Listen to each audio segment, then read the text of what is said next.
এই একবিংশ শতাব্দীতেও মানুষের বিশ্বাসকে পুঁজি করে লাল সালু কার্যক্রম চালাচ্ছে অনেক ভণ্ডপীর। সামাজিক মাধ্যমে রীতিমতো ঝাড়ফুঁক, জাদুটোনায় রোগ নিরাময়ের প্রচারণা দিয়ে কবিরাজি চালাচ্ছেন গাইবান্ধার এক কথিত পীর। দেশের বিভিন্ন স্থান থেকে মোটা টাকার ভিজিট দিয়ে আরোগ্য লাভের আশায় ধর্ণা দেয় নারী পুরুষরা। চিকিৎসকদের মতে আধুনিক চিকিৎসা বিজ্ঞান কোনোভাবেই সমর্থন করে না এসব কর্মকাণ্ড। আইন অনুযায়ী ব্যবস্থা গ্রহণের আশ্বাস প্রশাসনের। যমুনা ইলেকট্রনিক্সের সুপার এক্সচেঞ্জ অফারে একের ভিতর ৩ পুরনো বদলে নতুন নিন। যমুনা ইলেকট্রনিক। ভক্ত অনুসারীদের নিয়ে বসেছে জমজমাট আসর, জিকির আসকারে মশগুল সবাই।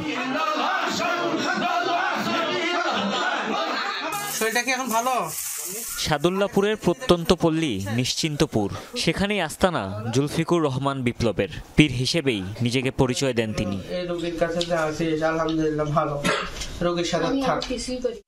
জাদুটোনায় জিনের আছর ছাড়ানো কিংবা জটিল সব ব্যাধি সারানোর গ্যারান্টি দেন বিপ্লব। তেলেসমাতি এসব কারবার প্রচার করেন নিজের ফেসবুক ও ইউটিউব চ্যানেলে। তা দেখে অনেকেই দ্বারস্থ হন কথিত এই কবিরাজের কাছে।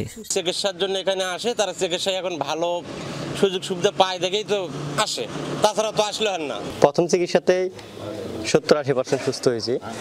হওয়ার পরবর্তীতে দেখা যাচ্ছে এখানে মুরিদ হয়েছে এবং পুরো পরিবার এখন সুস্থ আছে।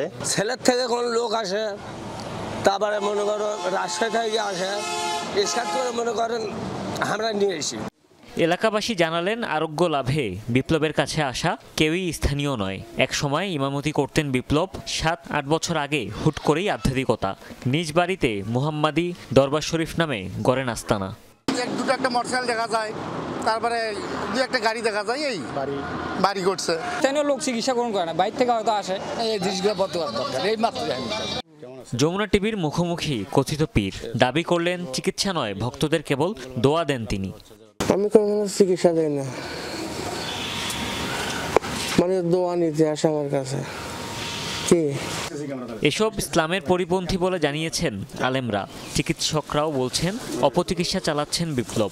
আপনি আমাদের কাছে চিকিৎসা নিয়েছেন, কোরআনের ব্যাখ্যাকে অপব্যাখ্যা করে এবং মানুষদেরকে হয়রানি করে, হয়রানিমূলক যে কার্যক্রম তারা করে, মানুষদেরকে লক্ষ লক্ষ টাকা হাতিয়ে নেয় তারা। এই সমস্ত দরবার এই আমাদের বাংলাদেশ থেকে উৎখাত করার প্রয়োজন। আন্ডার প্রিভিলেজড যাদেরকে বলে, তাদের ক্ষেত্রে এটা আসলে দেখা যাচ্ছে এটা একটা কমপ্লিটলি অপরাধ, কারণ চিকিৎসা শাস্ত্রে এই ধরনের কোনো কিছুই লেখা নাই। এর আগেও ভণ্ডামির অভিযোগে বিপ্লবের আস্তানা বন্ধ করে দেয় জনপ্রতিনিধিরা। আইন অনুযায়ী ব্যবস্থা গ্রহণের আশ্বাস প্রশাসনের। চৌকিদার পাঠিয়ে দেয়, তারপরে ওই ওয়ার্ডের মেম্বারকে পাঠিয়ে দেয়, বন্ধ করেছিলাম। এখন যদি চালু করে থাকে তাদের ব্যবস্থা নেওয়া হবে। চিকিৎসা বা এই ধরনের অপচিকিৎসা করার তো কোনো ধরনের সুযোগ নেই।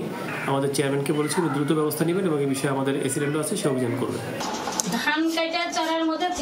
শুধু সাদুল্লাপুর নয়, গাইবান্ধার বিভিন্ন স্থানে এভাবে চিকিৎসার নামে অপচিকিৎসা চালাচ্ছেন আরও কয়েকজন কথিত পীর।